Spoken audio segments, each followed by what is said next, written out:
Orang-orang suci, mereka bisa melakukan mujizat karena mereka sangat percaya kepada Tuhan, pada kekuatannya, pada cintanya, dan mereka melakukan mujizat itu atas nama Kristus yang datang untuk menyelamatkan dunia dan untuk memberi kehidupan kepada semua umat manusia. Dalam hal ini, yang harus dipegang teguh adalah iman, karena imanlah yang menyembuhkan, yang memberi hidup, dan yang menyelamatkan. Tuhan memberkati kita semua.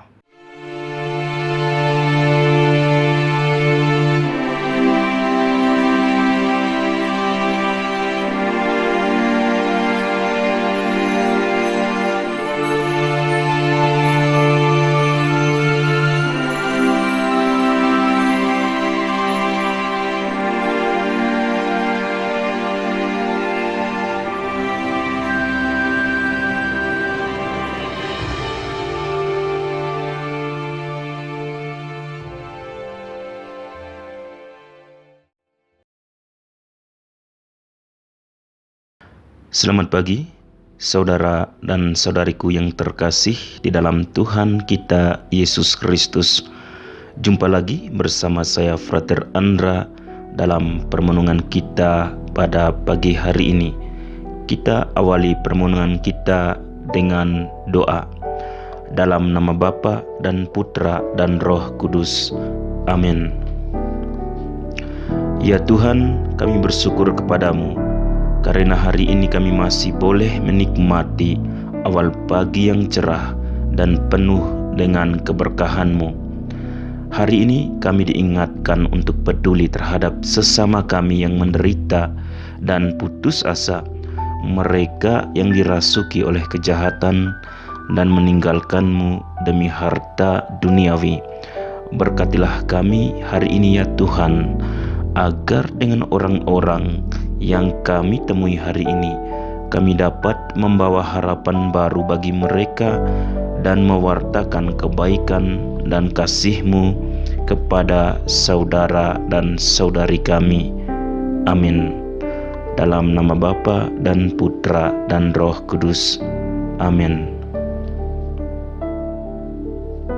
Injil Matius bab 9 ayat 18 sampai 26. Sementara Yesus berbicara demikian kepada mereka, datanglah seorang kepala rumah ibadat, lalu menyembah Dia dan berkata, "Anakku perempuan baru saja meninggal, tetapi datanglah dan letakkanlah tanganmu atasnya, maka ia akan hidup."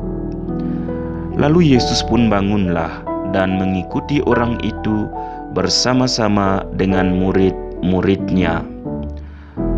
Pada waktu itu seorang perempuan yang sudah 12 tahun lamanya menderita pendarahan maju mendekati Yesus dari belakang dan menjamah jumbai jubahnya. Karena katanya dalam hatinya, "Asal kujamah saja jubahnya, aku akan sembuh." Tetapi Yesus berpaling dan memandang dia serta berkata, "Teguhkanlah hatimu, hai anakku, imanmu telah menyelamatkan engkau." Maka sejak saat itu sembuhlah perempuan itu.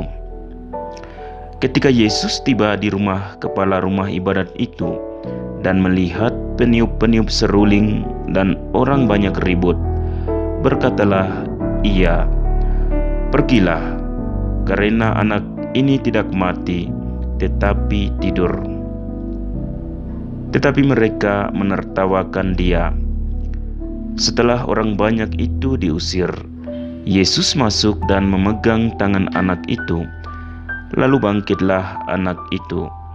Maka tersiarlah kabar tentang hal itu ke seluruh daerah itu. Demikianlah Injil Tuhan. Terpujilah Kristus. Saudara dan saudariku yang terkasih di dalam Tuhan kita Yesus Kristus, Bacaan pertama hari ini merupakan bacaan yang penuh dengan simbologi dan syarat makna.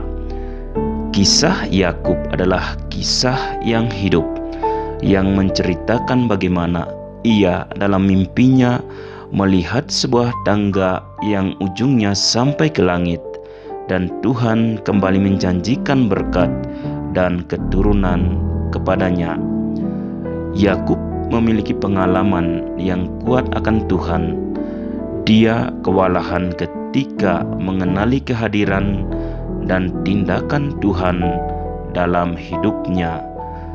Kehadiran Tuhan menandai kehidupan, cerita, dan tempat dengan tandanya yang sakral, membutuhkan saat-saat di mana transendensi dikomunikasikan kepada kita, agar tangga yang menyatukan langit dan bumi menjadi terlihat oleh kita, dan kita menyadari bahwa secara mendalam ada sesuatu yang lebih. Tuhan hadir dan kita mengenalinya sebagai bagian dari diri kita dan bagian dari cerita pengalaman hidup kita. Penglihatan tangga yang menghubungkan langit dan bumi dianggap sebagai cerita yang syarat makna. Ini merupakan ekspresi dari keinginan seluruh umat manusia hadir dalam semua agama dan budaya untuk terhubung dengan yang ilahi. Tanah dan batu tempat Yakub berbaring akan menjadi mezbah korban dan tempat yang paling suci dari apa yang akan menjadi rumah Tuhan. Tetapi seluruh bumi adalah rumah Tuhan, bukan hanya yang Tuhan berikan kepada Yakub. Tuhan hadir sepanjang kehidupan kita dan ada banyak tanda kehadirannya. Yang penting adalah bagaimana kita mengetahui seperti Yakub, yaitu membaca peristiwa-peristiwa itu setiap hari dengan iman dan percaya bahwa Tuhan akan selalu memberikan yang terbaik untuk kita. Saudara dan saudariku yang terkasih, dalam Injil hari ini kita merenungkan dua mujizat, dan keduanya dihasilkan melalui persekutuan dengan Yesus. Perempuan yang menderita pendarahan memiliki kepercayaan dan iman yang begitu besar, sehingga ketika dia menyentuh jubah Yesus, maka dia pun sembuh. Dan hal itu dilakukannya seperti yang dia yakini, dan kemudian Yesus berkata kepadanya, "Teguhkanlah hatimu, hai anakku, imanmu telah menyelamatkan engkau." Begitu juga mujizat yang terjadi dengan anak perempuan dari seorang kepala rumah ibadat. Yesus mendekatinya, meraih tangannya, dan membangkitkannya kembali dari kematian. Saudara dan saudariku yang terkasih, setiap kali kita datang kepada Tuhan dengan iman yang benar, maka Tuhan akan mendengarkan doa-doa kita. Orang-orang suci, mereka bisa melakukan mujizat karena mereka sangat percaya kepada Tuhan, pada kekuatannya, pada cintanya, dan mereka melakukan mujizat itu atas nama Kristus yang datang untuk menyelamatkan dunia dan untuk memberi kehidupan kepada semua umat manusia. Dalam hal ini, yang harus dipegang teguh adalah iman, karena imanlah yang menyembuhkan, yang memberi hidup, dan yang menyelamatkan.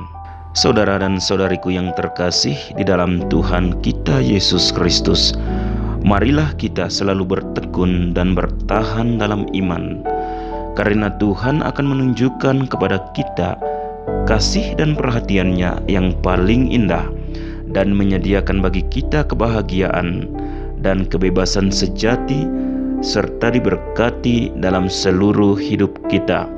kita juga harus siap menghadapi kesulitan dan tantangan dan bertahan meskipun ada cobaan dan tantangan yang mungkin kita hadapi di jalan hidup kita ke depan. Tuhan memberkati kita semua. Amin. Marilah berdoa. Bapa yang kudus, Yesus telah bersabda kepada kami, "Tuaian memang banyak tetapi pekerja sedikit. Karena itu mintalah kepada Tuhan yang empunya tuaian, supaya Ia mengirimkan pekerja-pekerja untuk tuaian itu. Oleh karena itu, kami berdoa kepadamu dengan keyakinan sesuai dengan harapan hatinya. Bantulah semua orang Kristiani agar dengan serius bertanggung jawab sebagai warga kerajaan Allah dan sebagai batu penjuru yang hidup bagi gereja. Pilihlah dari antara umat-Mu pekerja-pekerja kerasulan, imam, diakon, biarawan-biarawati, dan rasul-rasul awam, sehingga kabar sukacita dimaklumkan kepada semua bangsa dan belas kasih-Mu diketahui oleh semua saudara dan saudari kami. Amin. Maria, Ratu para Rasul, doakanlah kami. Para Rasul Kudus, doakanlah kami. Santo Fransiskus dari Assisi, doakanlah kami. Padre Eusebio Menard y Señor Hector Duran, jadilah perantara bagi kami. Amin. Dalam nama Bapa dan Putra dan Roh Kudus. Amin.